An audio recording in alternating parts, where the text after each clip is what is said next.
Bismillahirrahmanirrahim. Assalamualaikum warahmatullahi wabarakatuh. Hai teman-teman, jadi kali ini saya akan memaparkan mengenai rasio likuiditas pada laporan keuangan perusahaan Unilever Indonesia.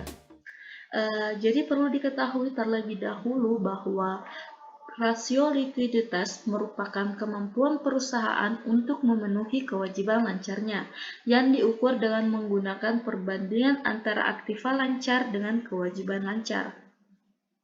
Dengan kata lain, likuiditas merupakan rasio yang menggambarkan kemampuan perusahaan dalam memenuhi kewajiban jangka pendek, baik kewajiban kepada pihak luar perusahaan maupun di dalam perusahaan.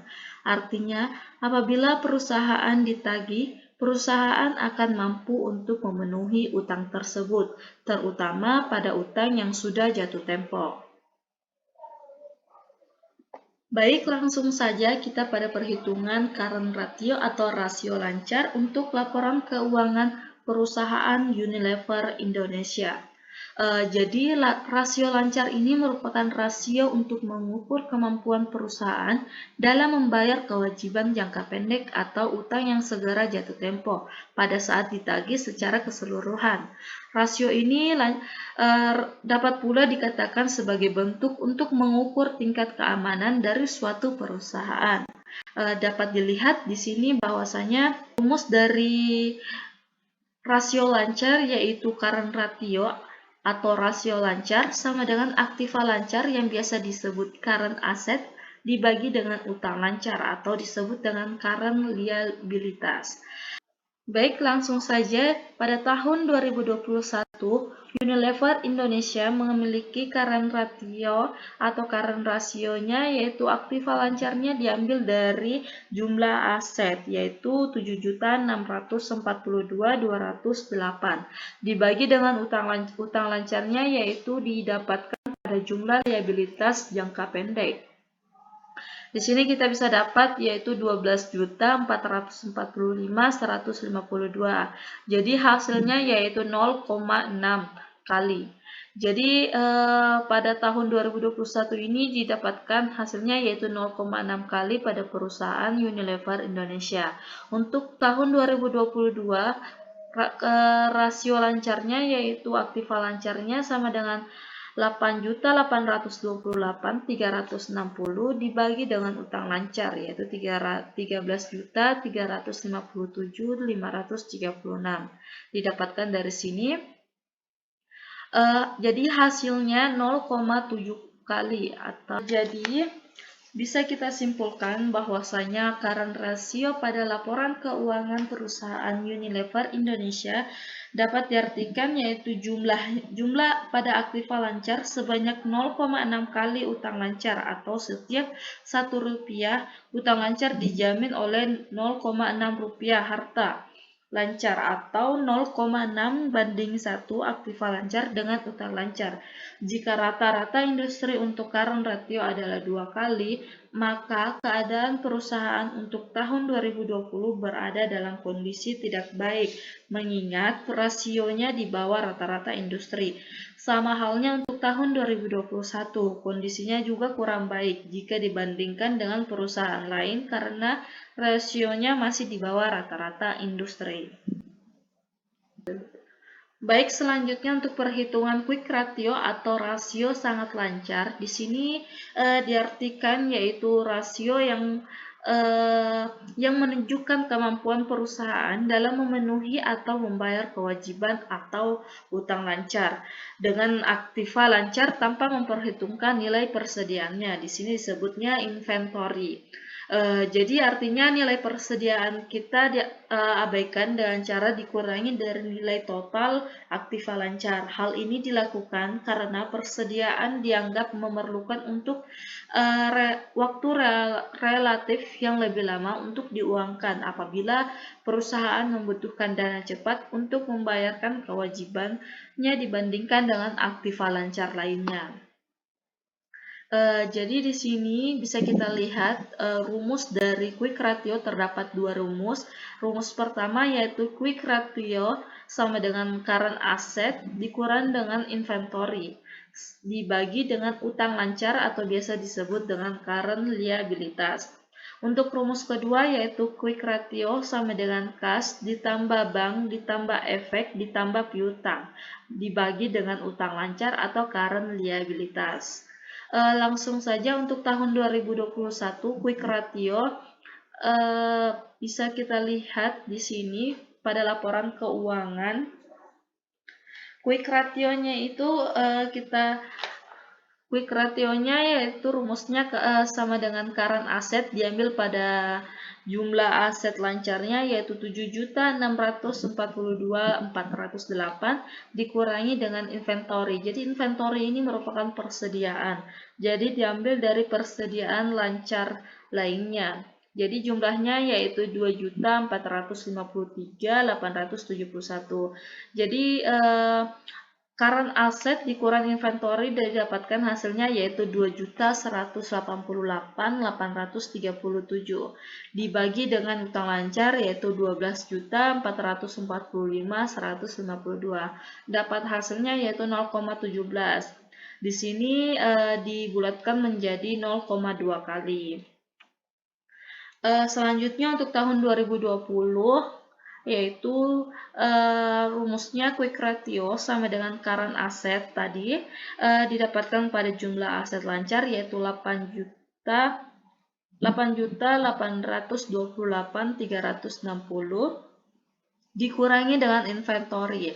Inventory yaitu persediaan yaitu 2.463.104. Dapat hasilnya yaitu 6.365.356 dibagi dengan utang lancar yaitu 13.357.536. Jadi di sini hasilnya yaitu 0,47 dibulatkan menjadi 0,5 kali. Jadi di sini kita bisa dapat menyimpulkan bahwasanya pada laporan keuangan perusahaan Unilever Indonesia untuk perhitungan quick ratio-nya yaitu jika rata-rata industri ini untuk quick ratio adalah 1,5 kali, maka rasio perusahaan di bawah rata-rata industri. Keadaan perusahaan lebih buruk dari perusahaan lain. Hal ini menyebabkan perusahaan harus menjual persediaan untuk harga yang normal relatif sulit, kecuali perusahaan menjual di bawah harga pasar yang tentunya bagi perusahaan jelas menambah kerugian. Untuk perhitungan ketiga yaitu mengenai cash ratio atau rasio kas pada laporan keuangan Unilever Indonesia. Di sini diartikan sebagai alat digunakan untuk mengukur seberapa besar uang kas yang tersedia untuk membayar utang. Ketersediaan uang kas dapat ditujukan dari ketersediaan dana kas atau yang setara dengan kas seperti giro atau tabungan di bank. Dapat dikatakan juga rasio ini menunjukkan kemampuan sesungguhnya bagi perusahaan untuk membayar utang-utang jangka pendeknya. Dapat dilihat pada gambar. Di sini terdapat dua rumus yang tertera yaitu yang pertama cash ratio sama dengan cash or cash equivalent dibagi dengan utang lancar atau current liabilitas. Untuk rumus kedua yaitu cash ratio sama dengan kas tambah bank dikurang dengan utang lancar atau current liabilitas. Baik untuk perhitungan kali ini kami menggunakan rumus kedua yaitu cash ratio sama dengan kas ditambah bank dibagi dengan utang lancar. Baik, langsung saja untuk tahun 2021 pada kas di sini kami bisa dapat pada laporan posisi keuangan Unilever ini di sini tertera 325.197 ditambah dengan bank. Bank di sini juga sudah dengan setara dengan kas juga. Jadi diambil 325.197. Jadi dapat hasilnya yaitu 650.394 dibagi dengan utang lancarnya yaitu 12.445.162. Jadi di sini hasilnya yaitu 0,05 atau dipresentasikan menjadi 5%. Selanjutnya untuk tahun 2020 cash ratio yang didapatkan pada rumus yaitu kasnya yaitu 844,76.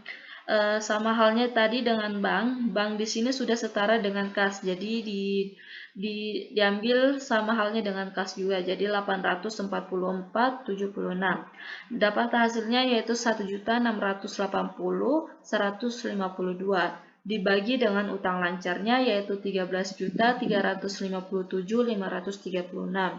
Dapat hasilnya yaitu 0,126 dibulatkan menjadi 0,13, jadi untuk persentasinya yaitu 13%. Jadi dapat disimpulkan bahwa laporan keuangan pada perusahaan Unilever Indonesia untuk perhitungan cash ratio atau rasio kas bisa disimpulkan bahwa rata-rata industri untuk cash ratio adalah 50%, maka keadaan perusahaan lebih baik dari perusahaan lain. Namun, untuk kondisi pada perusahaan Unilever ini memiliki kondisi rasio kas di bawah rata-rata industri. Jadi, pada perusahaan Unilever memiliki kondisi kurang baik ditinjau dari rasio kas, karena untuk membayar kewajiban masih memerlukan waktu untuk menjual sebagian dari aktiva lancar lainnya. Perhitungan terakhir pada laporan keuangan perusahaan Unilever Indonesia, perhitungannya yaitu cash turnover atau rasio perputaran kas. Jadi menurut James O. Gill, yaitu memaparkan bahwa rasio ini berfungsi untuk mengukur tingkat kecukupan modal kerja perusahaan yang dibutuhkan untuk membayar tagihan dan membiayai penjualan. Artinya rasio ini digunakan untuk mengukur tingkat ketersediaan kas untuk membayar tagihan atau utang dan biaya-biaya yang berkaitan dengan penjualan. Pada gambar di sini terdapat rumus rasio perputaran kas, di mana rasio perputaran kas sama dengan penjualan bersih dibagi dengan modal kerja bersih. Langsung saja pada perhitungan laporan keuangan Unilever Indonesia. Di sini pada tahun 2021 untuk penjualan bersihnya kita dapat dari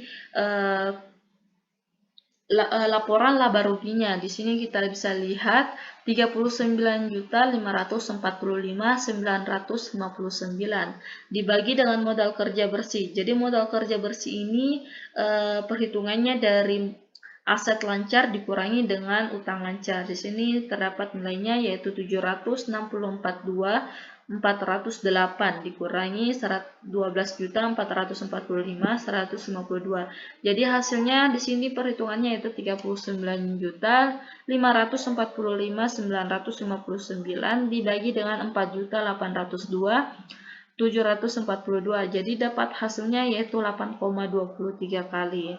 Untuk tahun 2020 penjualan bersihnya didapatkan yaitu 42.972.474. Modal kerja bersihnya yaitu aset lancarnya 8.828.360 dikurangi dengan utang lancar 13.357.536.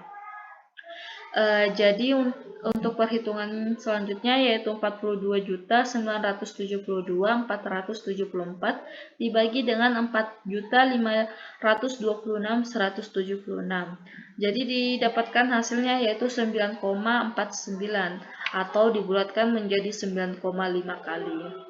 Di sini bisa kami simpulkan bahwasanya laporan keuangan pada perusahaan Unilever Indonesia untuk perhitungan rasio perputaran kasnya yaitu untuk rata-rata industri untuk perputaran kas yaitu 9%, maka dari perusahaan Unilever Indonesia ini untuk tahun 2020